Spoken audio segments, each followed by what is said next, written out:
behind the most prestigious award in food on earth. There's a guy who really wanted to sell you tires. Not a chef, not a critic, a tire salesman, and honestly, he played it beautifully. Here's the version we all believe.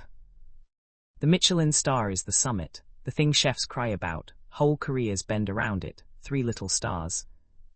And a restaurant becomes a place of pilgrimage. People fly across oceans, book a year in advance, and weep a little between courses. It feels ancient. It feels like it was handed down by some secret council of impossibly refined French palates who have been quietly judging soufflés since the dawn of civilization. It is, we assume, about food, purely nobly about food. It was about tires. Let's rewind to 1900.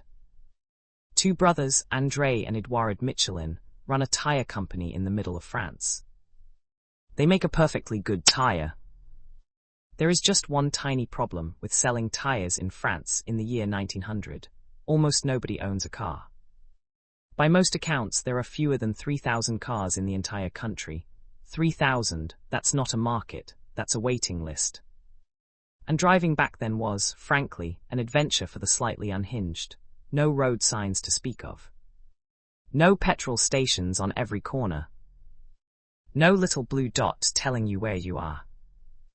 If your tire gave out somewhere past lunch, you were simply a man, a field, and a problem. Most sensible people looked at all this and decided to keep their horse. So here is the lovely little chain of logic the Michelin brothers followed, like a row of dominoes. Tires wear out from driving.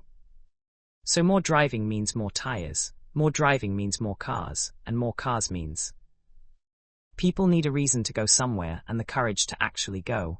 So Michelin printed a book, a free book, Little Red. And it was, at first, gloriously practical, a survival kit for the rare and anxious early motorist. Maps. Lists of the few mechanics who existed, where to find petrol. How to change a tire, their tire, naturally. Even where to find a doctor, in case the adventure went sideways. And almost as an afterthought, tucked in among the spare parts diagrams, where you might stop to eat or sleep along the way. They printed tens of thousands of copies. And they gave every single one away, for free.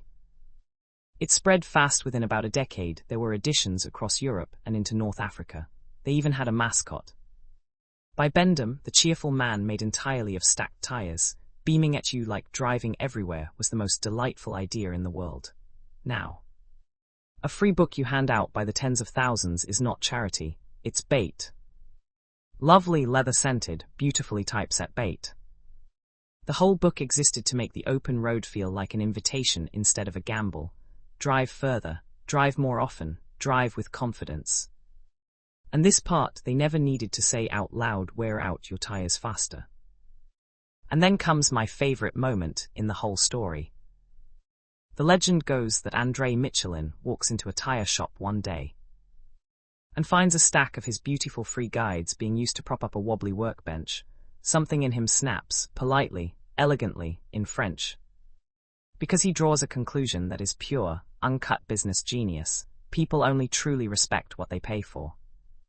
And in 1926, they hand out the first star.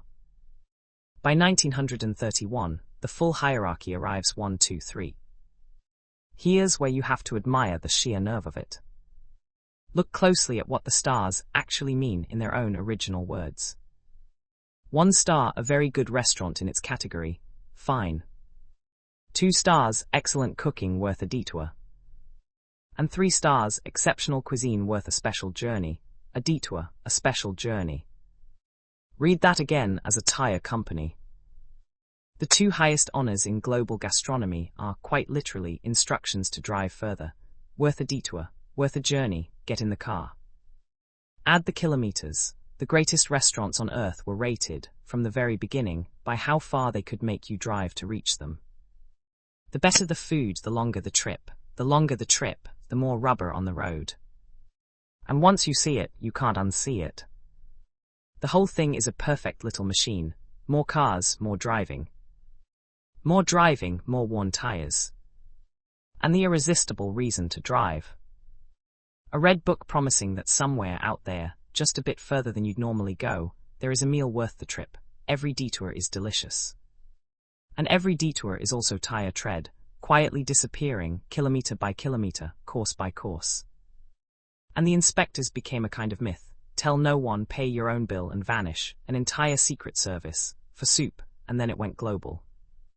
The little French road trip pamphlet crossed oceans and started crowning restaurants in cities where most diners arrive on foot and will never once think about a tire. The reason it was invented quietly fell away, and only the glow remained. What's wonderful is that it worked so well it forgot it was an advertisement. The guide became more famous than the tires. The star floated free of the rubber that invented it, and became pure prestige, a thing of white tablecloths and trembling chefs. Today, cooks who have never thought about Michelin tires for 1 second in their lives will pour their entire soul into chasing one. The marketing budget grew up, moved out, and became culture. And this is the fun habit, isn't it, once you start looking? So many things that feel like pure prestige, pure tradition, pure taste, quietly began life as somebody's clever plan to sell you something completely unrelated. The glamour is real now.